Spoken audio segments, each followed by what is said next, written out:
Stan, we're live. Thank you, Larry the Liberty Guy. Welcome to In the Dugout with Mike Stenhouse. I am your host, and we start our week. And I'll tell you, nationally, locally, the news just keeps on coming. And it's not minimal news. I mean, this is big time stuff that impacts all of us. But first of all, as our tradition, I got to wear my In the Dugout cap. So today, for no particular reason other than they're my favorite team, we're going Green Bay Packers top and cap today. Still not going to forgive you Tom Brady fans who beat my Packers in the NFC Championship game, even though we were a better team. How's that sound for a sore loser? Anyway, I've always been a Packers fan, even during their horrible years before Brett Favre. We're going to talk about another sports, maybe I will say my favorite sports athlete in just a few minutes. But first, let me set up the show for you and the rest of this week. So today, Governor Dan McKee, we're going to talk about this. Did he call the teachers union bluff today? And how will they respond? Or is it a pure act of political expediency? We'll discuss. I'll look forward to your comments. We'll also talk about the challenge our center put out yesterday, calling on Governor McKee to withdraw Rhode Island from this semi-commitment that Governor Raimondo put us into for the TCI gas tax, which will raise the cost of everybody driving their vehicles. We got a quick social media moron hit today based on something that happened in Idaho. If you didn't hear about that. We're going to spend quite a bit of time, rest of my commentary until the bottom of the hour, talking about things related to the massive stimulus bill that appears to be coming our way soon. Not only does it provide some stimulus relief, and I say some, because most of it is just unrelated pork, which is the bad part. But we'll talk about that. Our comments, some of the comments I was quoted on, and some of the reaction to that. But mostly about the bill itself. I mean, this thing is a monster. And then the bottom of the hour, we'll have Justin Katz, our research director and editor of the Ocean State Current, his weekly Tuesday legislative review, the good, the bad, and the interesting pieces of legislation in the General Assembly this year. Justin always picks out some good ones, and I agree, Roland, batter up. Let's take a little, tomorrow, before we get into batting practice, some quick hits. Tomorrow, we're going to tell you how you can say no to the TCI gas tax. Our center issued a call yesterday, but tomorrow you can join in, and you can call on the governor and other legislative leaders to reject this whole notion of this regional gasoline compact. Also tomorrow, we're going to have a guest from Grover Norquist's American for Tax Reform, and the debate continues. Is it time to reinstitute vaping flavors? We argued last year against these ridiculous bans on adults being able to vape some of their favorite flavors. The debate continues. So there's legislation this year in that regard. We'll review that tomorrow with a group, like we said, Americans for Tax Reform, a guest. And they've been fighting these battles nationally. So we'll hear about the Rhode Island bill. We'll also hear about the national battles. And then I'm going to spend quite a bit of time on some commentary tomorrow. You know, I just am so, I don't even know what the right word is. I mean, shocked, I guess, at how in a year, how much has changed in this country. First, the wokeness culturally. To me, woke equals weak. We'll talk about that tomorrow. But the major commentary tomorrow, so please tune in, and I'm doing a little play, see if you can catch the play, but one pandemic year for man, one giant socialist lurch for mankind. Got some thoughts. I'll start putting them in the paper. It's just amazing what has happened politically in our state and across the nation in the last year. And it's not good, folks. It's not good. So we'll talk about that. And of course, Thursday, Dr. Andy Boston he's fired up too about these new CDC regulations. So Andy's always got great stuff to talk about. So join us for Dr. Andrew Boston on Thursday. Okay, quick little batting practice. Yesterday was, and let's see if I can find, here we go. Yesterday was, I think it was yesterday, the 50th anniversary of one of the greatest sporting events in American history, and it involved my favorite athlete of all time, Muhammad Ali. And that was when his first effort to regain the title after he had been in prison for being a conscientious objector to the Vietnam War. Then he was released. He had a few fights, and he faced the champion, Joe Frazier. And it was an epic battle. It was back and forth. It was close. Frazier was a bear. Ali wasn't quite up to his normal self. It was close until the 14th round. And you see right there, that's the picture of the massive left hook that floored Ali, delivered by Joe Frazier. I mean, he threw left hook after left hook. This one hit him clear on the jaw. Ali's next day, his jaw swelled out to here. But what a terrific fight. What a terrific moment in sports. And for me as an individual, Ali, I was, 50 years ago. So I was, not even a teenager yet. See, I just gave away my age. And they went on to have two more fights, Ali winning the next two, including maybe the greatest fight of all time, the Thriller in Manila. So I just wanted to commemorate. Yesterday was the 50th anniversary of that, and I just wanted to commemorate that. And the reason I sort of brought that up is what I just mentioned to you before. Tomorrow, we're not gonna celebrate. Tomorrow, we're gonna, what's the word? Recognize is as strong as I want to go. Recognize that 1 year from this month, when all the lockdown stuff started, when all the government-hungry politicians, power-hungry politicians stepped in and started using the COVID crisis, amplifying it to the point where it became a backdoor for socialism. So we'll talk about that. But I also wanted to so speaking of competition, as you know, we like to do a few funnies on this show. So here's a little funny that I thought was appropriate to the time. Speaking of competition, Ali Frazier, they were evenly matched. Yesterday apparently was it National Women's Day or something like that? And Joe Biden commemorated that by enshrining executive action to ensure that biological men could compete against biological women in, I guess, university, maybe high school. I don't know. I don't even know how far it extends to sports. And, Joe Biden promised that he was going to get us back to normal. Do any of you think that's normal? Do any of you, a muscle-bound man, believing he's a woman competing against women? Is that normal? Being allowed and allowed to do so and praised for doing so. Is that normal?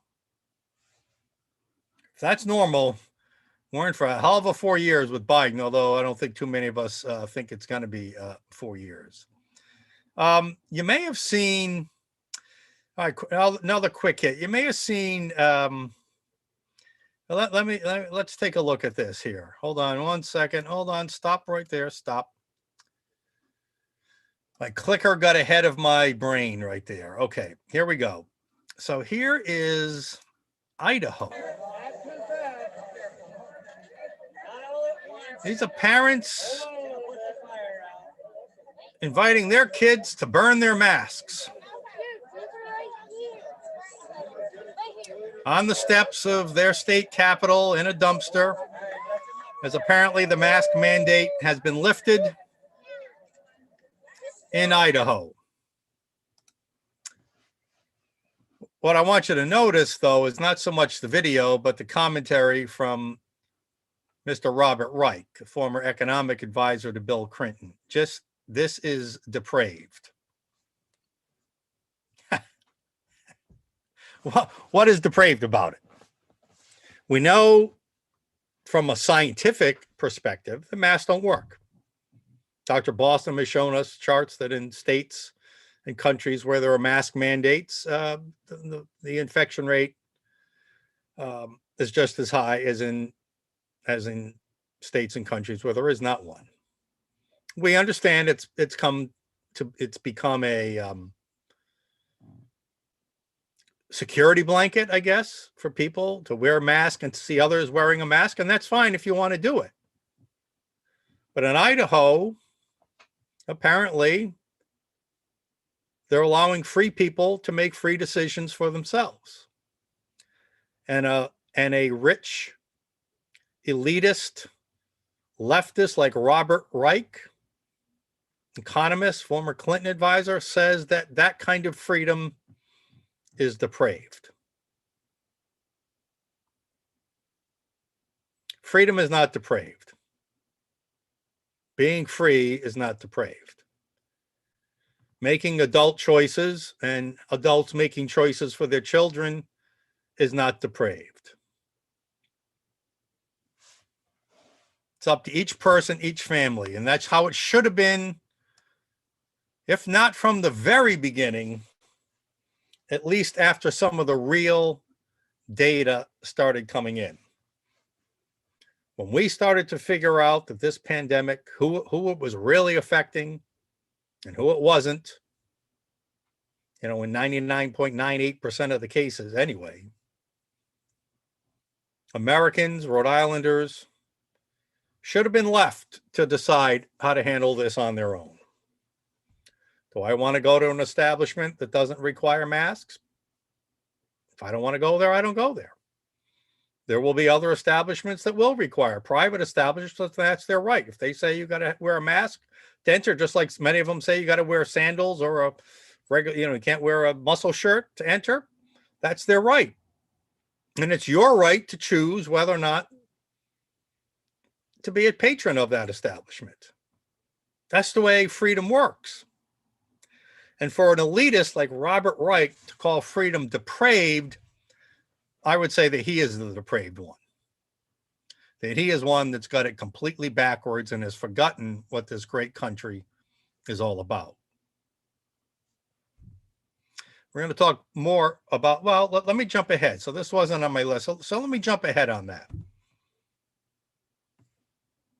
Do you remember this video from the 2012 presidential campaign? If you've been successful, you didn't get there on your own. You didn't get there on your own. I'm always struck by people who think, well, it must be because I was just so smart. There are a lot of smart people out there. It must be because I worked harder than everybody else. Let me tell you something. There are a whole bunch of hard-working people out there.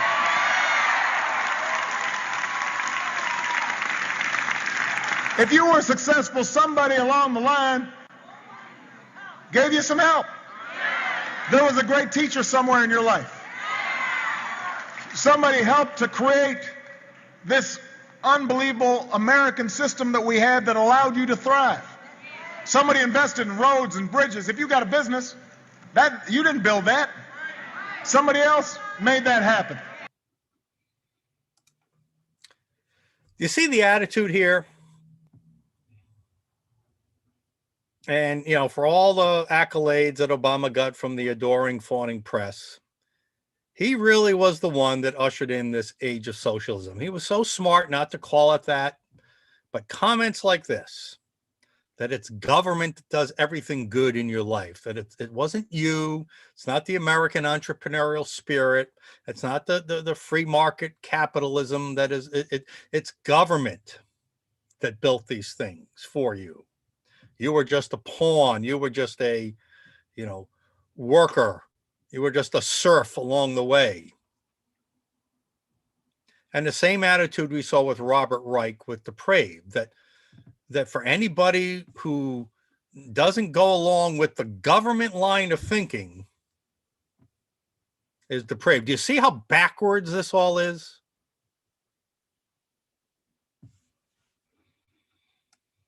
But I got to tell you, as we'll talk more tomorrow, over the last year, this is what socialists, communists want you to think, that they are the answer to everything. And as we'll discuss tomorrow, frighteningly so, it seems like many Americans are buying it. They're buying it that what the government is doing is actually in our own best interest when it's only in their own best interest. They flip everything backwards to make us afraid, to make us dependent.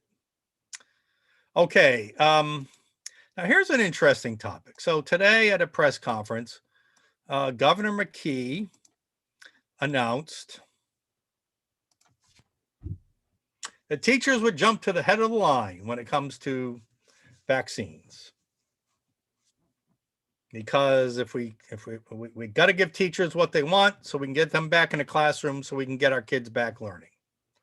Well, I want to admit that this isn't just a pure special interest handout. There is a societal benefit to getting teachers back to work. And we can debate whether it's worth jumping them to the head of the line or not. But here's the question, and I don't know, and I would love to see your comments. Why did Dan McKee do this?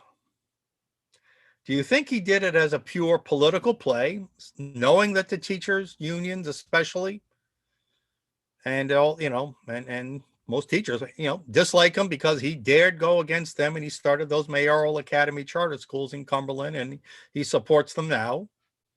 So is this a way to try to reel back in, to throw an olive branch to appease a very powerful political opponent? Or was he calling their bluff? Teachers have come up with every excuse under the sun not to go back to work, to keep getting paid their high salaries. Well, high compensation packages, I should say, when you talk about salaries, pensions, healthcare. Basically, and it's especially high when you really get paid for not doing much. Paid at the same level for doing less work, just doing some work online. And as we know, many teachers, again, I'm not disparaging teachers. We need teachers, but we do know that many teachers were doing it from vacation spots or whatever, not taking the online seriously. And it's hard. I mean, you can't take it seriously. But whether it's the ventilation system, whether it's masks, whether it's vaccines, since the fall, since last September, many teachers have found a way to stay out of school. And they want it to continue at least through the end of this year. Why? I don't know exactly. So then they came up, well, we want special treatment. We want to go to the head of the vaccine line. Now, many of us said, don't give in, Governor. Don't appease them just for the sake of appeasing them politically.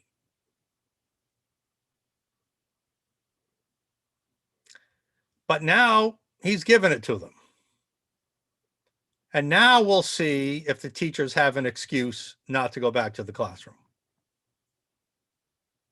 So whether he intended to be it as calling their bluff, we will find out if they were bluffing or not. Because once all teachers and staff are vaccinated, which should happen by the end of this month, they'll have no excuses left for not going back very soon. We will find out. So again, I don't know if this was kind of a brilliant kind of strategic play by McKee, or whether it was just pure politics giving in to a powerful special interest group. Let me look at some of the comments we have on this. Yeah, well, Roland saying it's both. Come on, you got to pick one. Can't be both. Peter, definitely a bluff call. Peter Janetto definitely says it's a bluff call, that he's backed them into a corner. Larry, the Liberty guy, what do you say, Larry? I'm trying to figure. You've got a lot. Might be a smart move. What's that mean? Smart politically or smart tactically to get him back into the classroom? So anyway, it's a good debate. I think we'll find out. I haven't seen teachers union reaction to it. If anybody has that, put it in the comment period, or Larry, the Liberty guy, jump in and say, but I haven't seen how the teachers unions have reacted. How they react will tell us a lot. Of course, they're going to have to play it carefully. Okay, speaking of Governor McKee, as you know, as you may know, we issued a challenge yesterday. So let me share that with you. Our center called on the governor to withdraw Rhode Island from the Transportation and Climate Initiative gas tax. Tomorrow, like I said, we're going to tell you how you can join us in that call. Key thing here, again, McKee for years as lieutenant governor has expressed support for the small business community, just like we said right here in our statement. So now is a time for the governor to demonstrate that's not just words, because a tax on fuel is a tax on business. Not only will it cost them more to operate their vehicles, but it'll increase the cost of delivered goods by truck or other road vehicles. It will cost jobs. So more budget going to energy means less budget for workers or for worker hours. So I want to play for you. If you've watched us in the past, you may have seen it before, but it's worth watching again. I want to play for you, and I have Larry Liberty guy play a video. And we talk about how government wants you to think it knows best. Here's what government really thinks about you. Larry, go ahead and play it. In Massachusetts, one thing that we found through our analysis is that 60% of our emissions come from, as I have been starting to say, you and me, except you guys are in Vermont. 60% of our emissions come from residential heating and passenger vehicles. So let me say that again. 60% of our emissions that need to listen to this next part. You, the person across the street, the senior on fixed income, right? There is no bad guy left, at least in Massachusetts, to point the finger at, turn the screws on, and break their will so they stop emitting. That's you. We have to break your will. Right? I can't even say that publicly. What I'm trying to say is, they want to break your will. They want to turn the screws on you because you're the bad guys for driving your cars and heating your homes with traditional fossil fuels. That was a Massachusetts climate official. I use the word was because he says later in this thing, I can't say any of this publicly. Well, it got out publicly, thanks to, believe it or not, thanks to our think tank counterpart sister up in Vermont. They got a hold of a video, they put it out there. And that person who was speaking is now no longer a climate official, but in Massachusetts. But that's their attitude. We know what's best for you. And if you don't know it, we're going to turn the screws on you and break your will.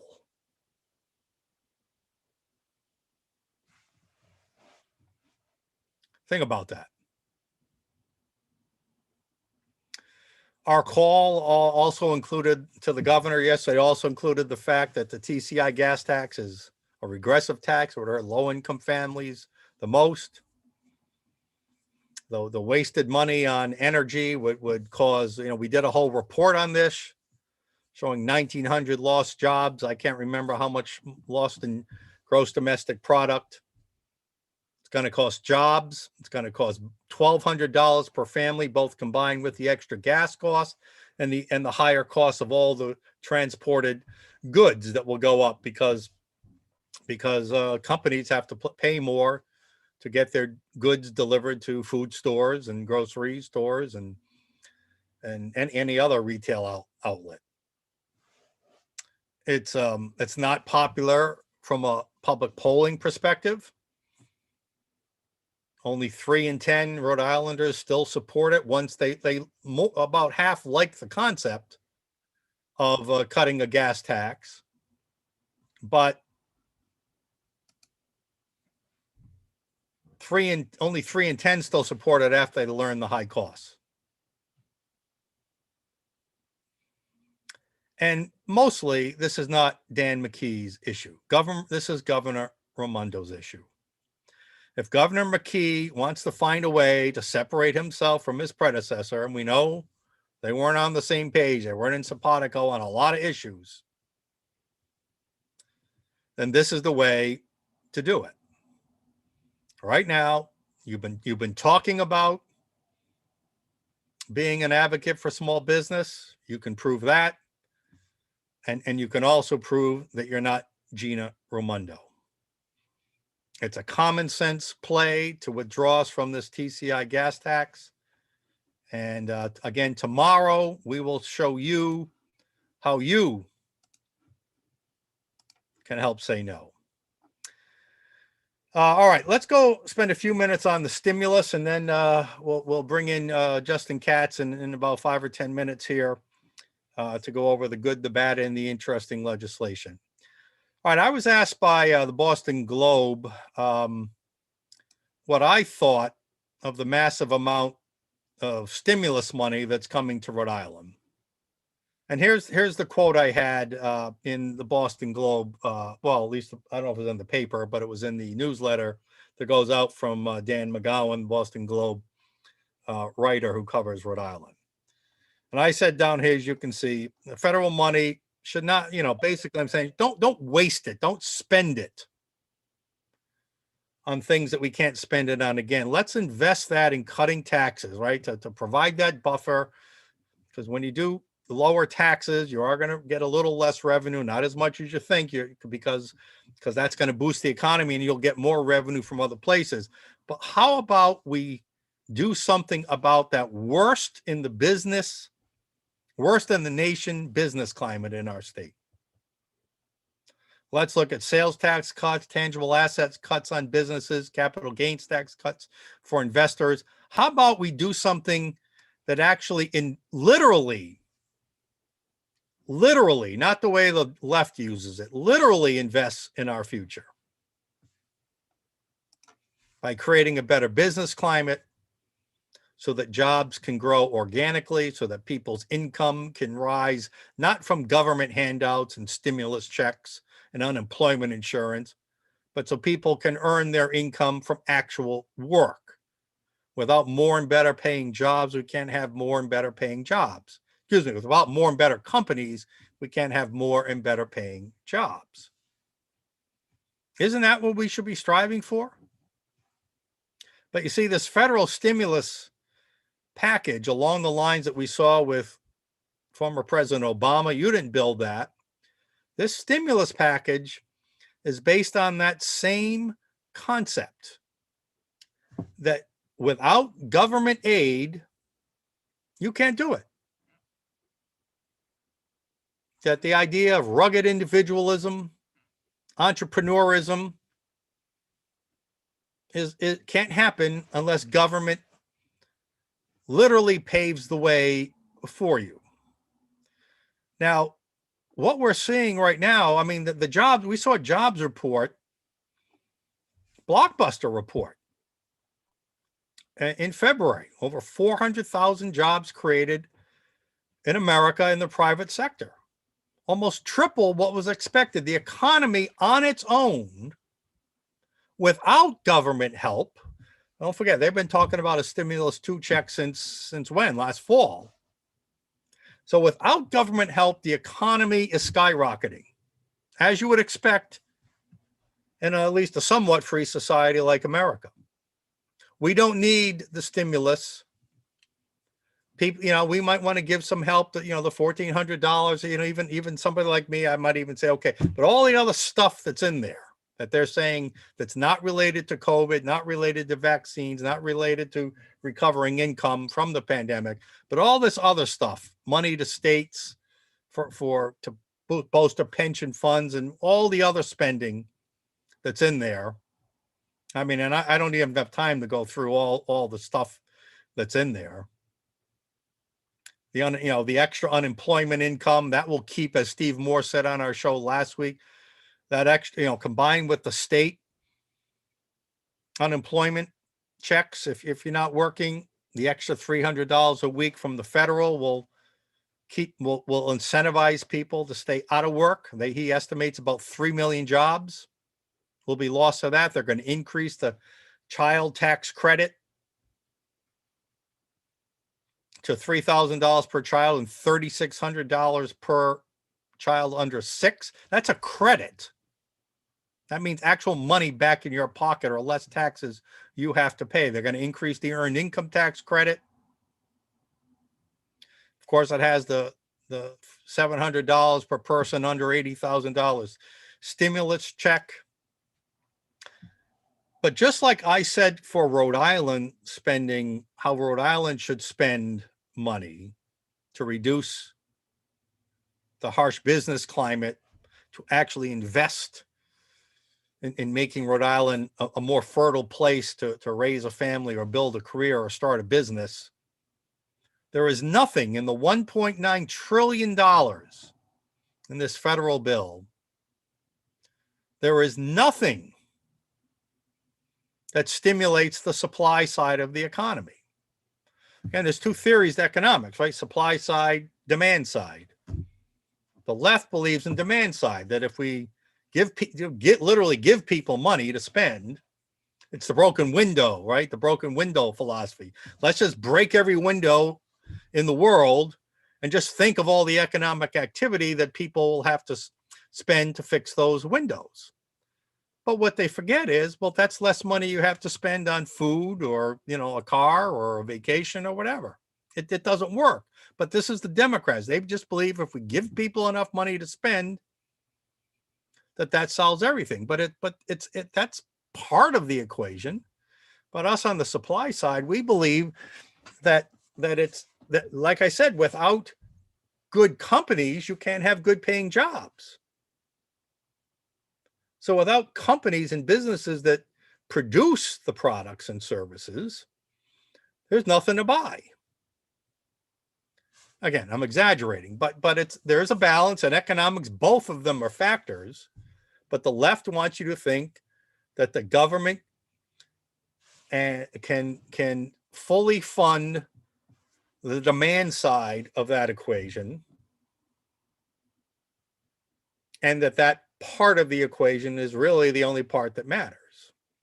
We know, and history knows, and economics will prove, any non-socialist economist will tell you that the supply side is, how big a factor we might debate, but is a critical factor. Supply and demand. That's why supply and demand, right? You got to have both.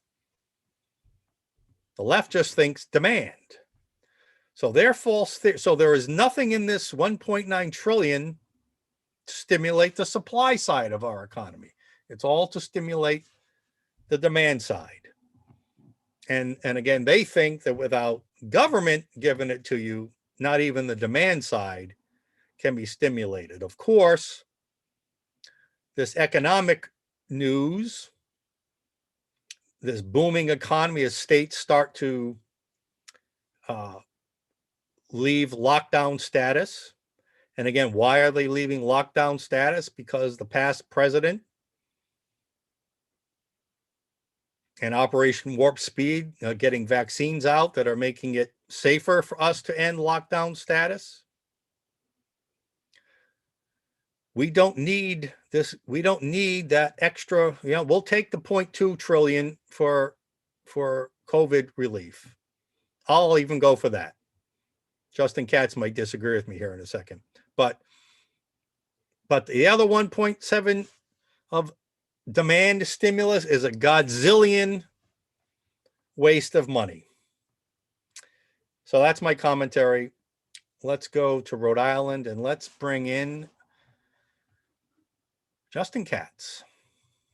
Justin, welcome back to In the Dugout. Unmute yourself. There he is. Hey, Stan. Good to be back. Thanks for having me. All right. I was bloviating there. Oh, that's perfectly good.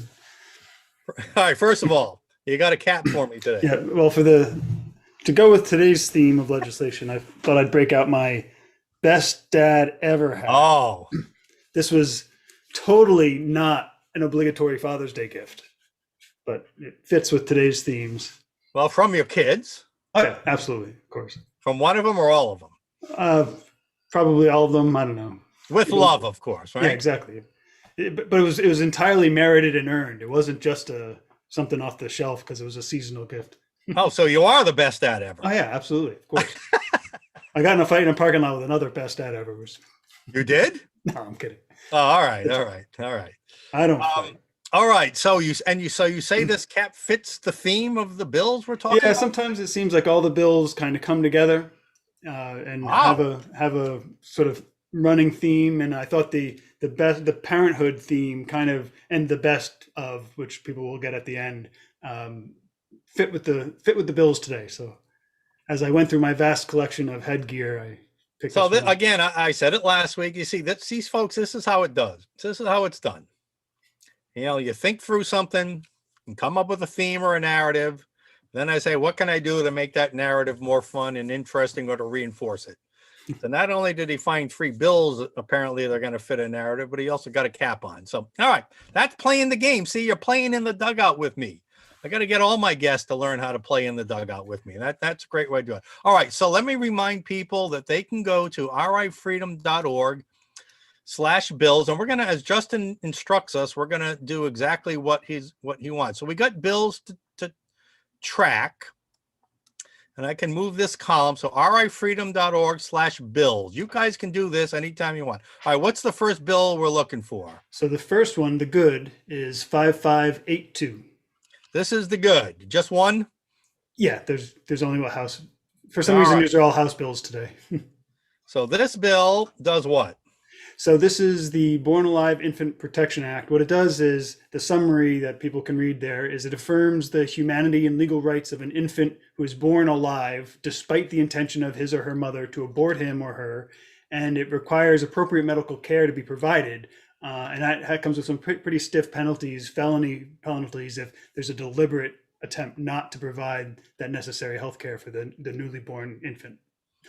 So the backstory to this bill is, as viewers will probably remember, about 2 sessions ago, the General Assembly and our supposedly Catholic governor, Gina Raimondo, passed a very radical abortion bill, and it extended abortion to the point of birth.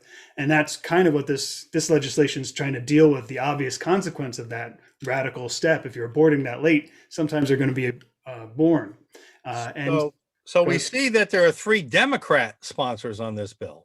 Right, and that's one of the notable things about this bill is the first 3 sponsors are all Democrats. 2 of them are minority men, one's a woman, the 4th is a Republican, and so it kind of gives some sense of the political opportunity that's starting to emerge as especially the Democrat Party in blue states like Rhode Island moves so farther and farther left. They're leaving a lot of people behind, and I think we saw that in the national vote where President Trump won more among minorities than had been done before. A couple of questions for you on this and your opinions on this. So first of all, factually, 2 years ago when they passed that horrid abortion bill, was there not an amendment almost specifically to this that was defeated? I believe there was, to try to keep some limit on that, at least to keep that portion of the partial birth abortion portion of the law in place. That wasn't good enough. The left in Rhode Island just wanted to wipe the whole thing out and complete free reign for Planned Parenthood to bill clients for medical services. What? All right, so this hasn't been scheduled for a hearing yet. It's in House Judiciary. Who chairs that? Is that Craven? I'm not sure. I think it's Bob Craven. What is the argument against this bill that you're aware of? I mean, not even the bill, just out there in the world. What is the Planned Parenthood pro-abortionist argument against it? Well, I think they try not to actually substantively argue against these at this point. It's really just you're trying to infringe on women's rights, and sometimes something will happen, and how traumatic for the woman. I think they try to distract and gaslight. One of the things I like about this bill is just that the very strong language and the spotlight it puts on the critical distinction that the left attempts to ignore. So even in the concession, there's a concession at the end of the bill that nothing in this will affect national and state laws and defining the right to abort. But it defines them as, so let me quote it actually. Nothing in this chapter shall be construed to affirm, deny, expand, or contract any legal status or legal right applicable to any member of, quote, the species Homo sapiens at any point prior to being born alive. So even in kind of making space to say, oh, this won't have any effect, they really narrow right in on the key point. This is a human being. And that's the distinction that the opposition won't make to this bill. And I suspect I think they're all guaranteed something of a hearing, but I suspect this one won't get too much light shown upon it if the General Assembly can help it, because that's a very powerful. Let's forget whether the General Assembly is going to pass it in Rhode Island, because they're probably not. They defeated the very same amendment, I think, 2 years ago, and the General Assembly's moved even further to the wacko left. But again, what can you imagine is the argument of pro-abortionists? This is kind of like what the governor in Virginia said, right? Well, if you're born alive, well, we'll keep it comfortable. I mean, the argument is it's my body, my choice. Well, once the baby's out of your body, what is the argument left? There really is none. I mean, it defies any sense of decency or common sense, doesn't it? It does, but that's part of the whole thing is built on a falsehood, as the language I just read shows. The whole thing is built on a falsehood that this is not a unique individual life, and so where you draw those lines is almost an aesthetic question. And that's why you see people even talking about up to a certain amount of time, like hours or days you might have to complete the abortion. So I want listeners to think about this for a second. We have a bill, the Born Alive Infant Protection Act. No matter the circumstances, a baby born alive should get care. Basically, that's it, right? Life-saving care, if possible. But yet it will fail in our General Assembly. Other states have passed bills like this. But yet in this state, it will fail. I want you to think about that. That we cannot even be decent enough that for an innocent, helpless baby to be born alive under any circumstance, that we wouldn't make an effort to save its life. What does that say about our culture, Justin? It says we're going in a very dark direction. Dangerous, the culture of death, as Ramesh Panniro's book called it. What was that again? It was what? The Culture of Death by Ramesh Panniro.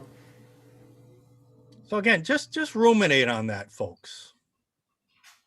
You could even be pro-abortion or pro-choice, whatever you want to call it.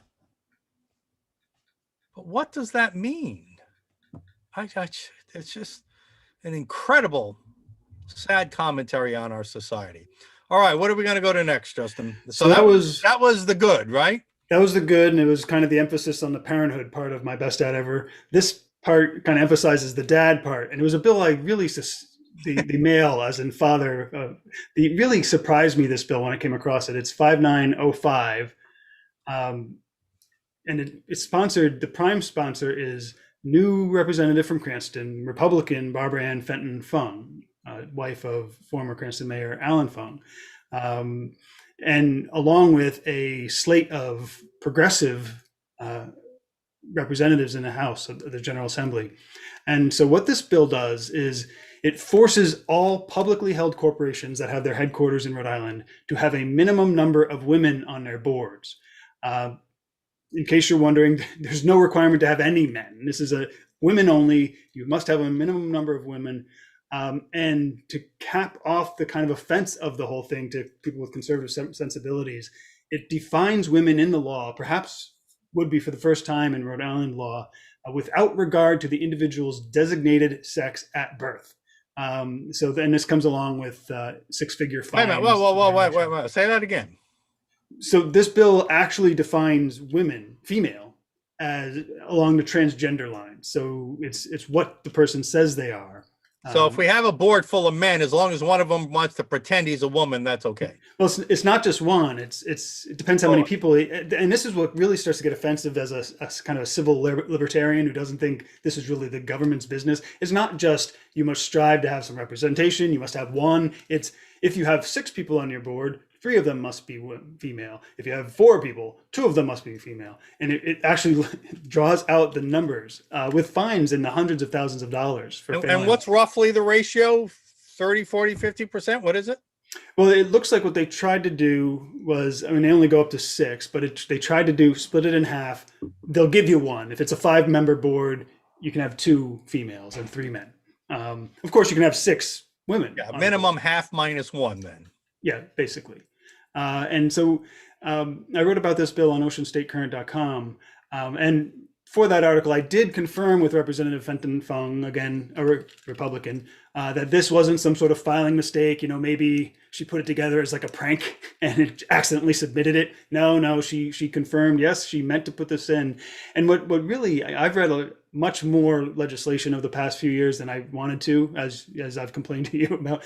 And this bill, point for point, may be one of the worst bills I've ever seen submitted on principled grounds. I mean, for the first, there's the bad political philosophy, assuming government has a role in this to dictate terms of your board. There's questionable economic assumptions, as if it doesn't matter, as if it does. If you have a slot on your board, that's just meaningless. You don't have to necessarily give it to the most qualified person. You can go by gender. And then there's just that whole identity politics term. I mean, defining female according to a culturally mandated progressive definition these days is just a terrible, terrible bill. Well, and yes, all those things, but it's what I was saying before you came on, and government knows best. You can't be as successful unless you have a board composition the way we tell you to have a board composition. It's this attitude that unless government is involved in telling you what to do, you can't do it as well as the government can do it. I mean, and this would be, when it says all public companies? Any publicly traded company or publicly held corporations. So this wouldn't, I mean, not that it makes it any better, but this wouldn't apply to, the privately held, beer distributorship or anything like that. No, and there are, like our nonprofit, for example, would not be part of it. Of course, that's incremental steps right now. Obviously, it's publicly held corporations tend to be larger. They tend to be, publicly traded. It's kind of an edge in. But this sort of, once you've accepted the idea that the government has a role picking and choosing the members of your board, and keep in mind, go ahead. No, but so the second part of this is, I mean, you can argue, I mean, of course, we think it's stupid policy, but is there any constitutional right that a government has to tell it's still a private company, even if it's publicly traded. Are you aware of any precedent here where government has a right to tell companies how to run its business at that deep internal level? Who knows what some states like California or something have tried to do. I have no experience seeing this. What we tend to see is something like our treasurer Seth Magaziner does, which is uses the leverage of some other angle. So our pension fund invests in your board, so we're going to vote to force you to do this.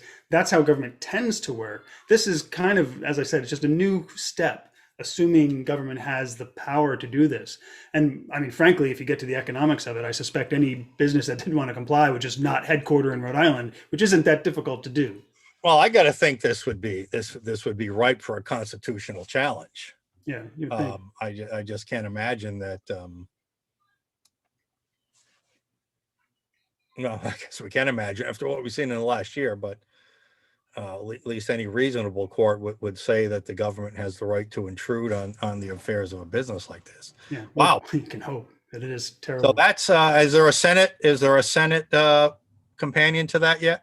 Thankfully, not yet. Although I wouldn't be surprised to see one. I mean, as you see, it's got the full five sponsors that are listed on a bill. Typically, all of them progressive. Apparently, Fenton Fung included. And so I wouldn't be surprised to see it appear in the Senate, or maybe nobody's going to even go out on that limb. All right, let me ask you this too. Again, the same thing with bills that demand race equity. So this is really just another equity bill, right? Where we want equity outcomes, right? Which obviously are necessarily divisive because when you ensure an equitable outcome, somebody else usually has to suffer at someone else's expense. But and I've asked Ray Rickman this, who's been on to talk about race relations on this show. You're not a woman, Liber, so I can't. You can't give me the official answer, but surmise for me. At some point, isn't it embarrassing, and isn't it condescending to see these mandates that basically say, women, in this case, women, you're not smart enough, you're not bold enough, you're not successful enough to get on boards on your own, so we're going to make it happen for you. Isn't that condescending? Yeah, well, it's kind of, I mean, the idea you need us, the government, to come in and provide for you. I mean, it's almost a chauvinist attitude of government on behalf of women. And if you look at statistics in the past decades, the number of women and men in college has flipped to 60-40, and that has just flipped essentially.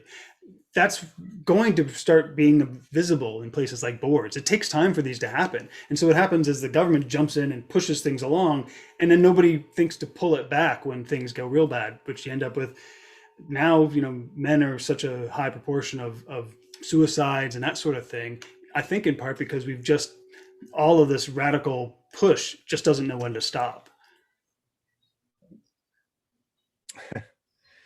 Yep. As Peter is saying, why not make it qualifications based? Yeah. I mean, that's what content of your character. That's what Martin Luther King talked about when it came to race issues. And does it say in the bill when it talks about the gender identification, does it spell out what qualifies as gender identification?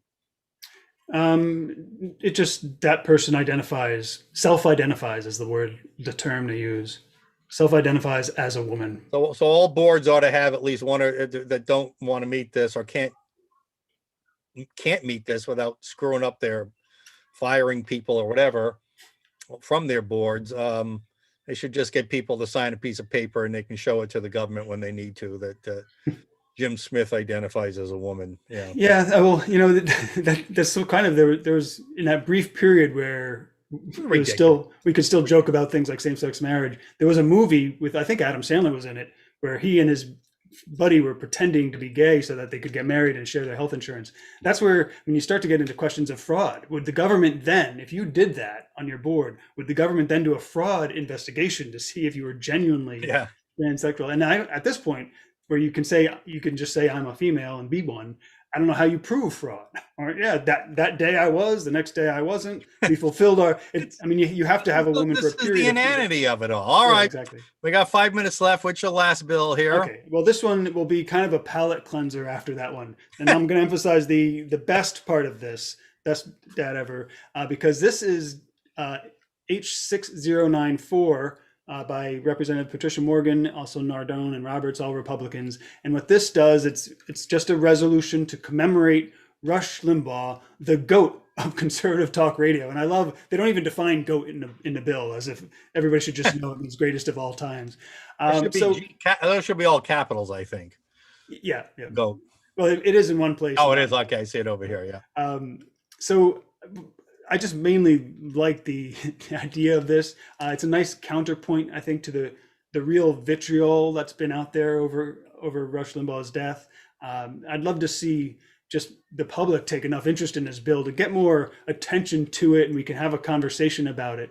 Because it made me think back to when Tim Russert of Meet the Press was still alive, and I think it was annually he would have one episode a year with Rush, and that was a different time. You could almost, back then you could almost imagine a bill like this getting through. And a few years ago, the General Assembly commemorated the work of Stephen Hawking in scientific achievement.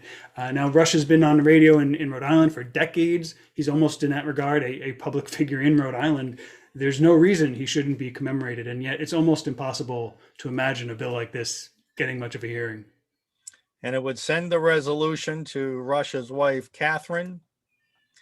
With all the marriage, bills that they've done right over the years, and recognizing this, wouldn't it just be a humane and simple thing, whether you're a liberal, whether you're a conservative, whether you like Rush Limbaugh, whether you hate him? Wouldn't it just be a humane thing to send a grieving widow a resolution from the state of Rhode Island? Well, more than that, it would be kind of a statement from the General Assembly that people who liked Rush Limbaugh, who are his fans and conservatives, are actually represented and respected in our state. I know that in Tiverton, even, there was one of our nice, sweet little ladies on the library board retweeted, or on Facebook put up a story of Rush Limbaugh's death and said, "Finally." I mean, that's how terrible it is. And I saw a lot worse than that. I showed a lot worse than that in my show a couple days or a day or two after he died. Yeah. So it would just be a good way to say, you know what, we're all still human. This guy was very successful, very good at what he did, and a lot of people respected him. You think of the adulation. Again, whether it was genuine, whether it was or not, let's just leave it at that. When Ruth Bader Ginsburg died, right? It's what you do in a civil society, right? You praise somebody when they pass. It's not a time to attack them. It's not, even if it's a little bit false, it's how you play the game, right? It's just how life goes, and it's how common decency goes. When somebody dies, you send along well wishes to their family. But that only happens, I would say, in every case, the right does it. Conservatives do it when a liberal dies, but very rarely do you see it go the other way. And this is part of the very disturbing difference between the left and the right, is this inhumane, cancel culture stems from this, right? We can't tolerate anything that we don't agree with. So how would you, again, this is another bill like the Infant Born Alive Protection Act. It's not going to pass this General Assembly. What does it say about our states and our country's culture? Well, in both cases, it comes down to dehumanizing people. And that is the left's mode of operandi. We dehumanize, we create false fear narratives to control people, which we've seen happen in spades, and you never give an inch. That's the left. That's the totalitarian, right? Mm-hmm. Way of government, that all socialist, all communist, all fascist governments are, totalitarian. We will not just control the means of production, we will control your thoughts as best we can too. Because they have to. It's their ideology is built on a lie, and so if you can't allow an inch, because people will start to think for themselves. And yet this attitude and these people are in full power in our country and in our state. Not very hopeful. You wanted to start today being hopeful. I'm throwing cold water over everything. Are you mad at me? No, it's Rhode Island. You got to face the facts. But you know, the going by the Rush Limbaugh, the happy warrior, right? We're back there, and just got to keep on keeping on. There's always hope, though. I mean, you have to have there are still people out there. There's still Democrats out there, minorities and women putting in bills that actually define unborn children as human beings. I mean, they're still out there. There's still hope. And someday somebody will realize we went crazy and get out their old Dr. Seuss collection, and we'll all have a big coming together. As Abe Lincoln said, with malice towards none and charity for all. You know, we can have politics, we can have disagreements under that. I think that's as an important a statement as Martin Luther King's. Shouldn't be about the color of your skin, but the content of your character. I think, but today's left does not believe in either one of those two great axioms, do they? No. Now that they're in power, put aside all that stuff. It's malice towards everyone who's not with us. And that's a sense of tribalism, which promotes not only the cancel culture and the hate, but also the promotes skin tribalism, skin color tribalism. Justin Katz, very thoughtful in putting those three bills together under one cool theme and with a hat to match. I mean, that is so cool. All right, we'll see you next Tuesday. You've set a high bar. I know. I'm going to have to go out hat hunting. Well, just do bill hunting. We'll take any hat. I'd rather you do bill hunting rather than hat hunting. All right, Justin, thanks a lot. Thank you. Thanks for having me, Stan. All right, folks. So, wow. I mean, that's some good thought out stuff right there by Justin Katz. And it's just crazy what's going on. These bills, human decency is the best way to talk about them. Just human decency and common sense. Everything is upside down. Government is intruding where it shouldn't be, and it's sticking its head in the sand in places where it should be. It's unbelievable. It's unbelievable what's going on. And I'm going to talk more about that tomorrow. Remember my theme. So we've got one guest tomorrow from Grover Norquist, American for Tax Reform. We're going to go through the debate. Is it time to bring back flavored vaping, put those businesses back to work, and restore freedom of choice to individuals, adults, to make the decisions they want to make, especially when the whole vaping thing was done on a false pretense, which we'll talk about tomorrow. And then my commentary, woke equals weak,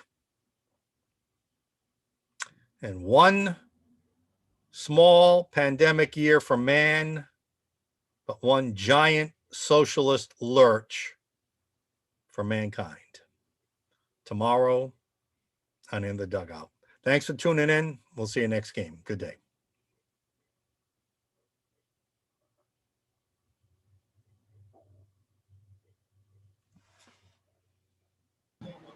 Stan, we're having a little bit of a technical difficulty. Just end the call.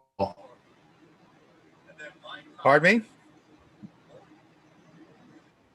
We're having a little bit of a technical difficulty here. End the Zoom meeting, and it'll end out the live stream. Okay.